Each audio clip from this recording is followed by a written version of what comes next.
So President Trump officially launched Space Command, which I believe he's previously referred to as Space Force. And you're about to see a little part of the ceremony here.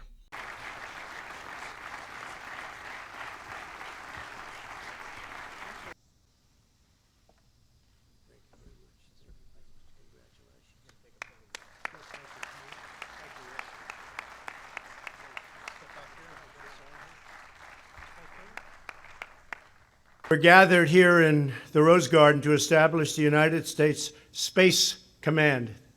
It's a big deal. As the newest combatant command, SpaceCom will defend America's vital interests in space, the next warfighting domain. And I think that's pretty obvious to everybody. Is it? That's obvious? Space is the next war-fighting domain, and we're going to defend America's vital interests in space. What are you talking about? Are we going to have wars over colonizing the moon and colonizing Mars? Is that what's going to happen? Is this what we're going to do? You know how much Space Force is going to cost? They say it's up to $5 billion per year. Now, here's my prediction. You can hear me now, quote me later. It will be way more than that. They will throw way, way more money at that. How am I so confident in making that prediction? Well, very simply, look at the normal military budget. They just threw another $80 billion on that bitch, and nobody blinked. $80 billion a year, on top of what we're already paying, so it's over like $700 billion a year.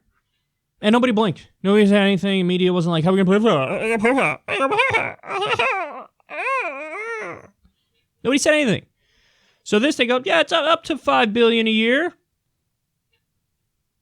Minimum $10 billion a year. Minimum $10 billion a year. And can we please reflect on what we just heard? Donald Trump, the reality star president, is casually talking about Space Command. He's launching Space Command. The reality show president is launching a branch of the U.S. military in space, and he's casually saying, well, this will be the next war domain.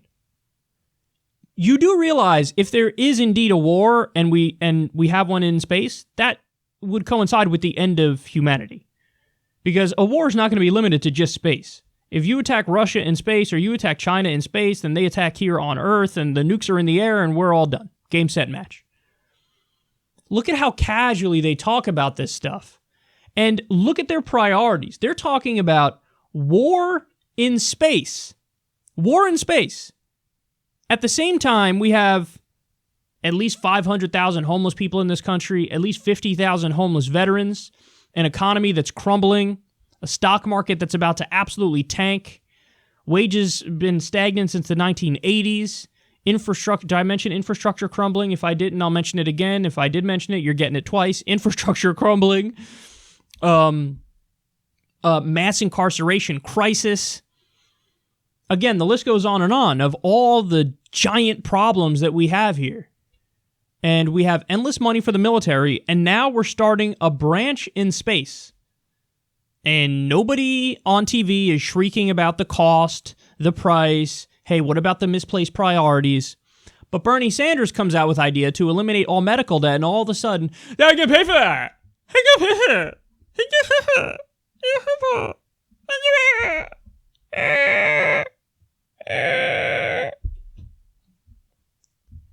It's so obnoxious. Oh my God, it's so obnoxious. And they have a ceremony, like it's a big positive thing and we all agree to it. I didn't fucking agree to this. What are you talking about? Space Command. We got the reality show president is launching Star Wars. He just said, the next wars are going to be in space, and everybody knows that. It's pretty obvious to everybody the next wars are going to be in space. It wasn't obvious to me. And what are the vital interests you're talking about out there? Is it colonizing the moon? Is it colonizing Mars? It's amazing how the instinct of a superpower, of an imperial power, is always like more expansion, more domination, more control, more fighting. Talking about wars in space. Again, as our own people are being totally neglected and screwed over here at home, and it's not like we don't have unlimited resources. And look at what these resources are being diverted to. Think about all the energy, time, money that's going to be invested into this notion of creating a military branch in space. So we had, during the Cold War, we had, the race to land on the moon first. And then now it's going to be a race to create a military branch in space, which is a giant waste of resources. It's not even like you would think that we would be rational enough where the idea is let's try to solve climate change because our world is going to become uninhabitable in the future. And so we should put energy and resources towards this. No, we're still at the phase where that's even denied that it's happening. But we have at least $5 billion a year to go to an unnecessary space command, which is, we're talking about war in space.